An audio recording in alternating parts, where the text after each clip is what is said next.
Olá, estudantes! Sou Juliano, professor de língua inglesa. Hoje vamos ver estratégias de leitura para que possamos construir sentido de um texto. Como ler mais eficientemente e com maior velocidade? Venham comigo, vamos entender algumas estratégias de leitura. Mas antes, tenho algumas informações para os professores. Esta aula trabalha com a seguinte habilidade: relacionar as partes de um texto, parágrafos, para construir seu sentido global. É direcionada para os anos finais do ensino fundamental e para a EJA. Os objetivos de aprendizagem: reconhecer que o aprendizado de uma ou mais línguas que possibilita o acesso a bens culturais da humanidade construídos em outras partes do mundo. Objetivos específicos: interpretar textos e construir o sentido. Aproveito para pedir aos estudantes que nos assistem que confirmem sua presença. O QR Code está na tela. Vocês gostam de hot dog? É bom, não é? Pão, molho com salsicha, é claro, ervilha, queijo ralado, etc. Estes ingredientes formam um todo, o cachorro-quente. Um texto pode ser comparado a um cachorro-quente. O texto é um todo. Os textos são formados por palavras, que formam frases, orações, períodos, parágrafos. Tudo isso forma um texto. Ter isso em mente vai nos ajudar a aplicar as técnicas de leitura que vamos ver já já. Vamos ver duas estratégias de leitura que vão nos ajudar a fazer a leitura mais direcionada e uma leitura também mais leve. Essas estratégias, inclusive, são ótimas para quem está aprendendo inglês, pois elas nos ajudam a entender o sentido das palavras. Com elas, você não precisa saber o significado de todas as palavras em um texto para entendê-lo. Na verdade, elas te ajudam a entender o sentido, ou seja, aprender o significado de palavras novas. Já que estamos falando de leitura, vamos começar pelo básico: reading. Essa é a palavra para leitura em inglês. Reading significa leitura. Reading é o substantivo leitura. Já to read é o verbo ler em inglês. Scanning e skimming são técnicas de leitura que ajudam o leitor a extrair as informações desejadas com maior velocidade. Comecemos falando sobre scanning. Essa estratégia permite ao leitor extrair informações de um texto sem a necessidade de lê-lo completamente. Você visualiza o texto rapidamente buscando uma informação ou palavra-chave. Já viram uma escaneadora funcionando? Aquela linha vermelha na horizontal corre a página de cima a baixo lentamente e faz a leitura. Esta técnica parece isso. Corremos os olhos no texto como uma escaneadora, buscando uma informação específica, por meio de uma palavra-chave ou frase, por exemplo. Vamos praticar a leitura e a interpretação com este parágrafo retirado do site da IGN. Vou ler. Super Mario Odyssey is the first Super Mario game for the Nintendo Switch platform, and this week's strategy guide and walkthrough is the last you ever need. With Power Moon locations, Purple Coin locations, cheats and secrets, and of course, a huge walkthrough to every level and boss fight. Your Odyssey begins here. Super Mario Odyssey was released for Nintendo Switch as an exclusive on October 27, 2017. Então, que jogo legal! Como eu faço para jogar este game? Quero saber uma informação. Em qual plataforma eu jogo esse jogo? Eu sei que preciso ter um videogame para jogá-lo, mas qual? Vou procurar essa informação no texto. Vamos lá. Super Mario Odyssey is the first Super Mario game for the Nintendo Switch platform. Então, achei o que eu procurava. Eu encontrei a palavra-chave for, uma preposição que é equivalente ao nosso para, que indica que algo é para algo. Nesse caso, o jogo Mario Odyssey é para Nintendo Switch, que é um videogame, uma plataforma. A palavra platform, com certeza também é uma palavra-chave que me ajudou a captar essa informação. Como vimos, esta técnica é usada para encontrar uma informação desejada, algo específico que queremos saber.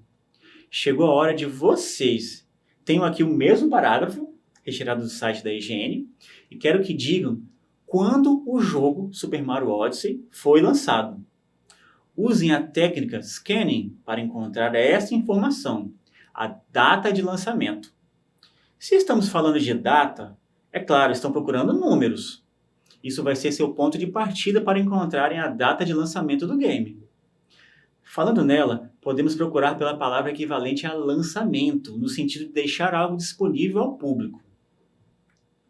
Então, tempo para a resposta.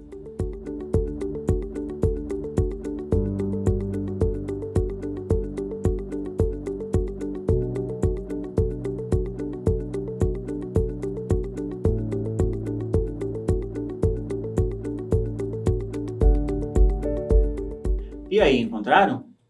Passando os olhos no texto de cima a baixo, escaneando o texto, encontrei aqui números. Agora, eu quero saber se estes números se tratam realmente da data de lançamento do game. A palavra que passa essa ideia, deixar algo disponível ao público com seu lançamento, é o verbo to release. Olha ele aqui, released, no passado simples. Antes dele, temos o verbo to be, também no passado, was, aqui. Was released, foi lançado. Então temos o nome do jogo, seguido de was released for, foi lançado para, ou foi liberado para. Novamente o nome da plataforma, lá, Nintendo Switch, bingo. Encontramos a data de lançamento. Se você seguiu esta linha de raciocínio, você conseguiu responder tranquilamente a pergunta: quando foi o lançamento desse jogo? Super Mario Odyssey foi lançado em 27 de outubro de 2017. Então, pessoal, esta técnica, scanning, serve para encontrarmos uma informação específica, algo que queremos encontrar em um texto. Já a skimming também vai nos ajudar a ler um texto mais rapidamente. Porém, nela prestamos mais atenção no layout do texto. Vamos ler os títulos, subtítulos, primeira e última linha de um parágrafo. Vamos observar também as informações visuais do texto, aquelas não verbais, como figuras, tirinhas, imagens, gráficos, etc. Essa estratégia skimming nos ajuda a identificar a ideia geral de um texto. Isso pode servir para me ajudar a decidir se vou continuar a leitura de um texto ou não. Entendo a ideia geral de um texto, vou saber se me interessa, ou se nesse texto vou poder usar a outra técnica, scanning, para encontrar uma informação que desejo. Vamos praticar neste texto? Do que se trata este texto? Já podemos notar aqui uma figura. Na técnica de skimming, notamos as partes visuais do texto. Temos uma imagem de um chocolate cake, ou bolo de chocolate. Também vejo uma lista de palavras destacadas lá em sequência. Começa a fazer sentido. O que são essas coisas? Vamos ler? Sugar, açúcar, milk, leite, salt, sal, eggs, ovos, oil, óleo. Bom, creio que já ficou claro que se trata de uma receita ou recipe. No caso, a chocolate cake recipe, uma receita de bolo de chocolate. Agora é a vez de vocês. Eu trouxe um pequeno texto, na verdade um parágrafo retirado do site biography.com. Por meio dele terão que dizer sobre o que o texto é, a ideia geral do texto. Não se preocupem, eu destaquei as palavras-chave. Coisa que quando você está fazendo skimming você deve fazer. Sublinhar ou circular o que acha relevante para que você possa compreender a ideia geral. Vou ler. Pelé was born Edson Arantes do Nascimento, on October 23, 1930, em Três Corações, Brasil. The first child of João Ramos and Dona Celeste, named after Thomas Edison and nicknamed Dico.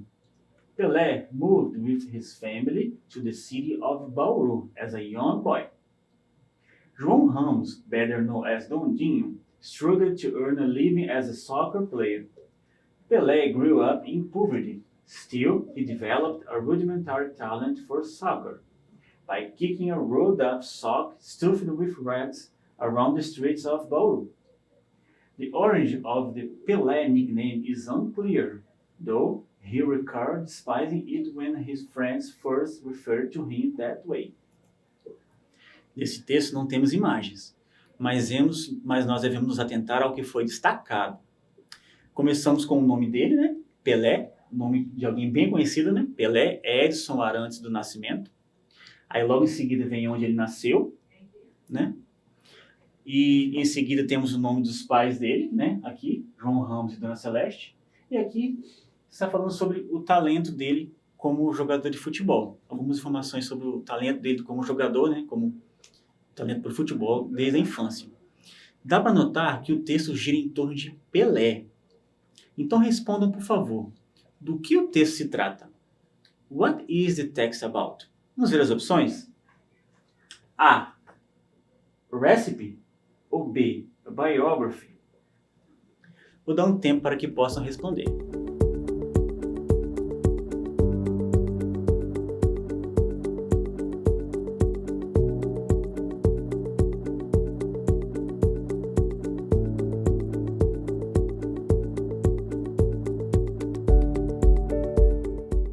Acertou quem respondeu? Biography.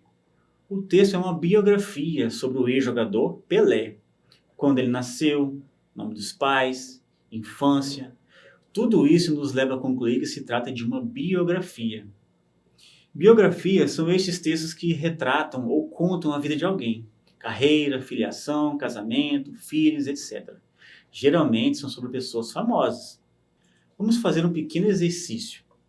Eu vou ler uma história para respondermos a 3 perguntas. Vou ler. Atenção. On a sunny day, Tom, Lynn and Ben went to play in the forest. They played a lot. Then Ben said to the others, I think we got lost. No, we know the way home, said Tom and Lynn. But the truth was they were really lost. After hours in the deep forest, Tom and Lynn started crying. When Ben saw that, he took his cell phone out of his pocket and called his father, who found them 15 minutes later. Tom and Lynn asked Ben, Why didn't you say you had a cell phone before? Ben said in reply, You didn't ask me. Quem saiu para brincar e onde? Na sentença tópico encontramos essas informações. A sentença tópico quase sempre será a primeira do texto. Palavra-chave para ajudá-los. Went to play, lá no primeiro quadradinho laranja. Went to play. Foram brincar. Tempo para a resposta.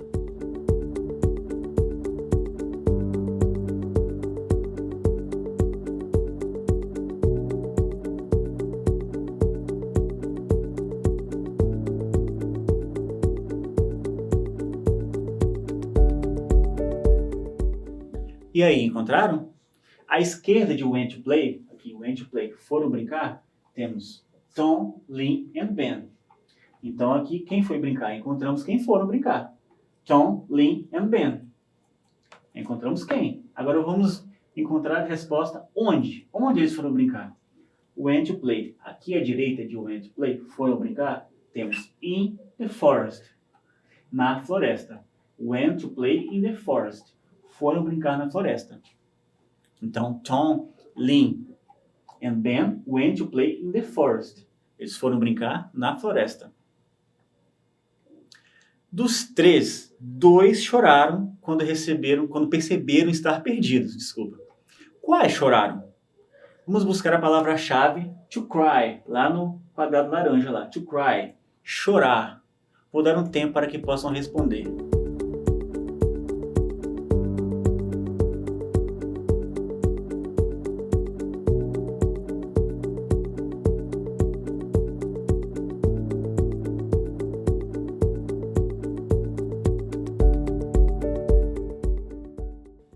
E aí, conseguiram responder quem chorou?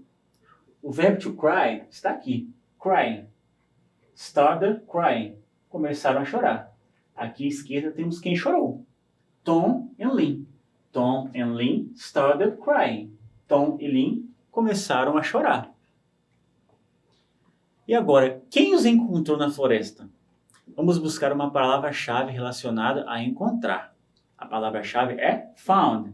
Lá, encontrou. O verbo encontrar já no passado para facilitar. Found. Tempo para que possam responder.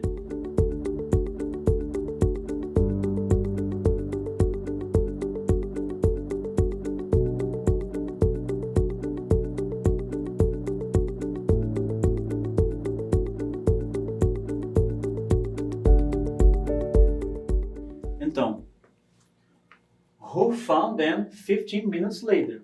Que os encontrou 15 minutos depois. O pronome relativo who, nesse caso, ainda não responde à pergunta.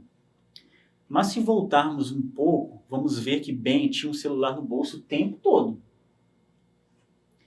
E ele ligou para o pai dele, called his father, who found them 15 minutes later, que os encontrou 15 minutos depois. Então, foi o pai de Ben que os encontrou. Assim vamos encontrando as respostas e montando o quebra-cabeça, buscando as palavras-chave e entendendo a ideia geral dos textos. Por favor, registrem suas presenças por meio do QR Code que está na sua tela. Que tal ler um texto em inglês em busca de informação específica essa semana? Use a técnica scanning para obter uma informação específica. Procure por palavra-chave para ficar mais interessante. Procure por algo que é do seu interesse. Gosta de futebol? Então pesquise sobre isso em inglês. Vai perceber que é ótimo para aprender e construir vocabulário. Ao ler um texto, use a técnica skimming e tente entender a ideia geral do texto. Procure por imagens, leia os títulos, subtítulos e palavras destacadas pelo autor. Vai ganhar um tempo precioso. Vamos rever o que vimos hoje? Entendemos que não precisamos saber o que significa todas as palavras para ler um texto em inglês. Vimos estratégias que facilitam a leitura, para uma leitura mais direcionada, e também buscamos entender assim a ideia geral do texto. Eu fico por aqui. Lembrem-se sempre, mesmo distantes, estamos juntos.